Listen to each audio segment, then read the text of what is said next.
New year wish गर्दा कहिले confuse हुनुभएको छ? कोही भन्छन् ह्याप्पी न्यू इयर 2025 अनि अरू भन्छन् नयाँ वर्ष 2082 को शुभकामना। यस्तो देख्दा त लाग्छ हामी दुई फरक युगमा बाँचिरहेका छौँ कि क्या हो? अब प्रश्न उठ्छ, नेपाल किन अझै पनि विक्रम सम्वतमा चलिरहेको छ जबकि सारा संसार एनो डोमिनीमा?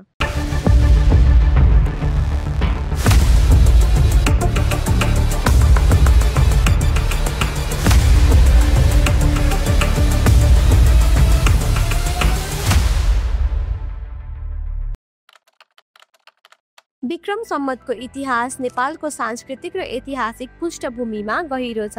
सम्राट विक्रमादित्यको शासनकालको दौरान विक्रम सम्वतको सुरुवात भएको हो, जसले भारतीय उपमहाद्वीपमा आफ्नो शासन र धार्मिक परम्परामा ठूलो प्रभाव पारेको थियो। ईसापूर्व 57मा सम्राट विक्रमादित्यले शकोहरूको पराजयसँगै नयाँ पात्रको प्रारम्भ गरेका थिए, जसलाई विक्रम सम्वत भनिएको थियो। यसले हिन्दू धर्म र संस्कृतिको समय मापदण्डलाई निर्धारण गरेको थियो र आज पनि यसको प्रचलन नेपाल र भारतमा कायम छ। नेपालमा प्रारम्भमा विक्रम सम्वत नै प्रचलनमा थियो, तर पछि मल्लकालीन राजा जयस्थिति मल्लले शासनकालमा नेपाल सम्वतको सुरुवात भयो। नेपाल सम्वतलाई विशेष रूपले नेवार समुदायमा महत्त्व दिइन्छ र यसलाई विशेष उत्सव र धार्मिक कार्यहरूको आयोजनामा प्रयोग गरिन्छ। तर विक्रम सम्वतलाई पूर्ण राष्ट्रव्यापी रूपमा अपनाउने निर्णय पनि शाहवंशको शासनकालमा 18औं शताब्दीमा नेपालको आधिकारिक पात्रोको रूपमा गरिएको थियो। पृथ्वीनारायण शाह, जसले 1768मा नेपाललाई एकता दिलाए, उनले विक्रम सम्वतलाई एकीकृत नेपालको मुख्य पात्रको रूपमा स्थापना गरे। विक्रम सम्वतलाई राष्ट्रव्यापी रूपमा पुनः अपनाएर नेपालले आफ्नो सांस्कृतिक पहिचान र परम्परागत समय मापदण्डलाई कायम राख्न चाहेको थियो। विक्रम सम्वत हिन्दू सम्राट विक्रमादित्यले सुरु गरेको पात्र हो, जुन ईसापूर्ण 57 वर्षमा सुरु भएको मानिन्छ। यसले चन्द्र र सूर्य दुवैको गति हेरेर समय गणना गर्छ, त्यसैले यो लुनी सोलर क्यालेन्डर हो। अहिले हामी 2082 सालमा छौँ, जसको मतलब विक्रम सम्वत अहिले ग्रेगोरियन क्यालेन्डर भन्दा 56-57 वर्ष अगाडि छ। यो पात्रो नेपालमा सरकारी रूपमा प्रयोगमा रहेको छ, चाहे त्यो चाडपर्व होस्, स्कुलको शैक्षिक सत्र होस्, नागरिकता वा पासपोर्टको जन्म मिति होस्, सबैमा विक्रम सम्वत नै चलिरहेको छ। एडी भनेको एनो डोमिनी हो, जसको अर्थ in the year of our lord, अर्थात् ईसा मसीहको जन्मपछि सुरु भएको पात्रो। यो पूर्ण रूपमा ग्रेगोरियन क्यालेन्डरमा आधारित क्यालेन्डर हो, जुन 100% सोलर बेस्ड हो। यसमा 12 महिना र 365 दिन, अधिक वर्षमा 366 दिन हुन्छन्, जुन आज विश्वको लगभग सबै देशले प्रयोग गर्छन्, सरकार, व्यापार, टेक्नोलोजी सबैतिर। तर नेपाल चाहिँ किन अझै पनि बिएसमा छ? यसको जवाब छ परम्परा र पहिचान। नेपालमा विक्रम सम्वत ऐतिहासिक रूपमा प्रयोग हुँदै आएको छ। 14औं शताब्दीमा राजा जयस्थिति मल्लले शासनकालमा यसलाई आधिकारिक क्यालेन्डरको रूपमा अपनाएको मानिन्छ। नेपालको सांस्कृतिक, धार्मिक र सामाजिक गतिविधिहरू विक्रम सम्वतको आधारमा निर्धारण गरिन्छ। नेपाल एक हिन्दू बहुल राष्ट्र हो, जहाँ चाडपर्व, संस्कृति, मौसमी परिवर्तनहरू सबै विक्रम सम्वत आधारमा चल्दछन्। जुन महिनामा दशैं पर्छ,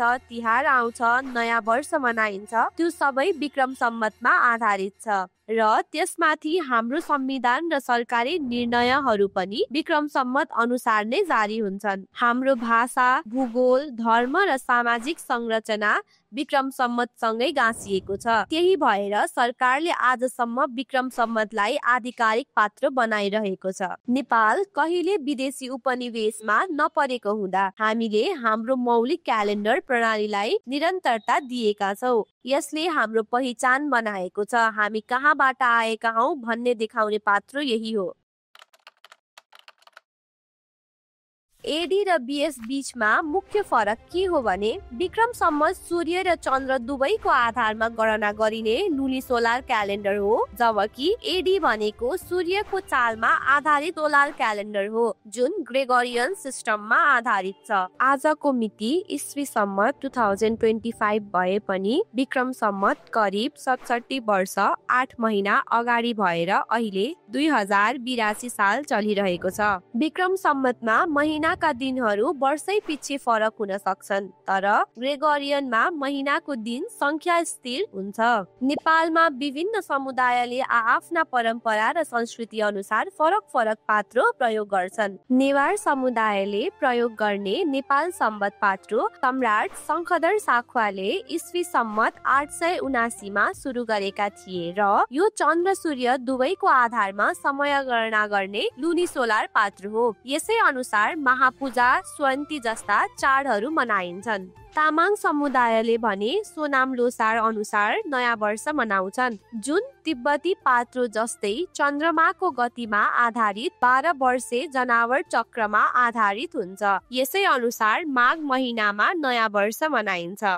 उता मुस्लिम समुदायले इस्लाम धर्मसँग सम्बन्धित हिज्री पात्रो प्रयोग गर्छन्, जुन पूर्ण रूपमा चन्द्रमा आधारित लुनार पात्रो हो। यसै अनुसार रमजान, ईद जस्ता पर्वहरूको पनि तय गरिन्छ। यी पात्रोहरूले नेपालमा विविध सांस्कृतिक र धार्मिक पहिचान झल्काउँछन्। विश्वव्यापी रूपमा ईस्वी Samvat international flight, online apps, emails, education, research, online systems, visa application, international trade सबैमा देखिन्छ, जसले अन्तर्राष्ट्रिय सम्बन्धहरूमा सजिलो पार्छ। तर हाम्रो मौलिकता जोगाउने विक्रम सम्वतको प्रयोगलाई निरन्तरता दिनु उचित हुनेछ। त्यसैले दुवै क्यालेन्डरहरूको समन्वयले हाम्रो परम्परा र अन्तर्राष्ट्रिय सम्बन्धहरू बीच सन्तुलन कायम गर्न सक्छ।